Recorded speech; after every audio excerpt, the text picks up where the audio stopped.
Catus, Maximus here, updating a few videos. Now that I've gone a few years, collected up some more, particularly like L wrenches and half-inch drive, I'm redoing a few of those videos. I've done an L wrench general comparison, but now I have, well, not many, 6, but like so many hand tools, something really as rudimentary as simply a bent piece of steel with some squares forged into the ends, squished into the ends, and some ball detents.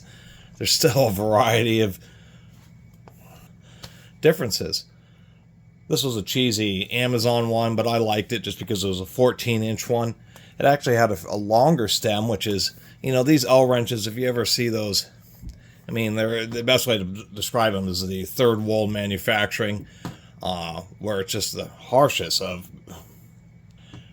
you know, just machinery that's just put into, you know, open stalls, that type of stuff. All the tooling they seem to use is L wrenches because it's very easy and cheap to manufacture. Surprisingly enough, you actually need like a 5/8 piece of steel in order to squish a half-inch drive out of it. Gives you a little extra strength. This one's 14 inches.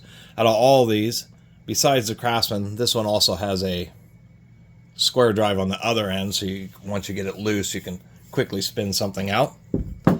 What I mean by it being 5/8 is if you actually take a piece of half-inch steel and you squish a square, the corners are actually more than a half-inch apart. So this is the cheapest I've ever seen, which is a half-inch piece of steel where they've kind of squished it upwards in order to get a square going. This doesn't even have like a, you know, on all these, part of the additional diameter gives you a little shelf. So when you put on the sockets, they stay in one place, or they don't ride up the shaft, basically.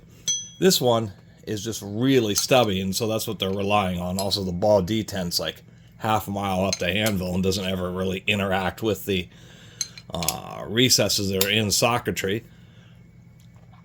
Although in some cases, like on this socket, it actually will, just because it can sink down so much. But it's kind of hard to see, but the anvil is sticking like way past the receptacle on the socket. But nonetheless, when you use this, this is about as low profile as you can get.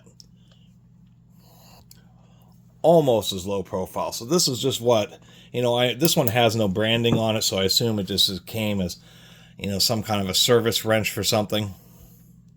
Only paid $1 for it, but once again, I thought it was just kind of amusing to have such a tiny and basic L wrench, which actually happens to have a pretty strong ball detent.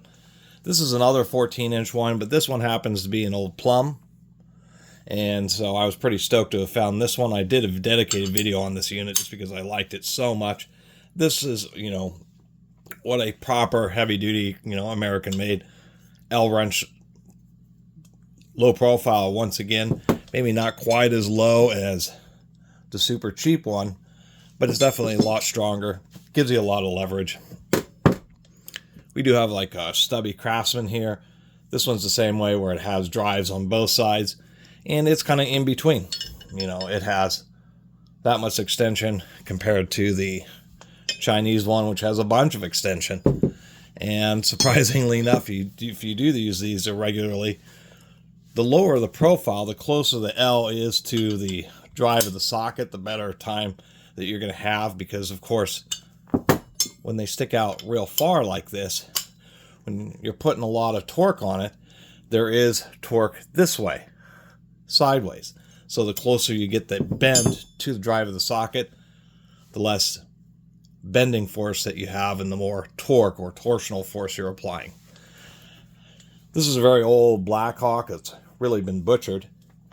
But this is one of the only truly forged units that actually has it has a detent that is a retention pin, so it's really used for through-hole sockets, old school through-hole sockets, and sometimes it can get pretty badly stuck if you put them in normal sockets, but nonetheless, this has a one-piece forged head, and even compared to the super stubby, ultra cheap one, this has even lower clearance. And the only thing that actually beats what is a really nice L wrench, this forged Blackhawk. I mean, part of how they do that is they widen this up here and thin it out kind of like a box wrench. is this this is an L wrench. Technically, what this is a serpentine belt tool. So you'll have this, and then you would have like another. Well, this is an odd one because it's designed to take 3/8 here, even though it's a 1/2 inch out here. But these are wrenches designed so you can put this on at a particular angle and reach around an accessory, and then be able to operate on a big belt tensioner that serpentine belts use. I should restate that.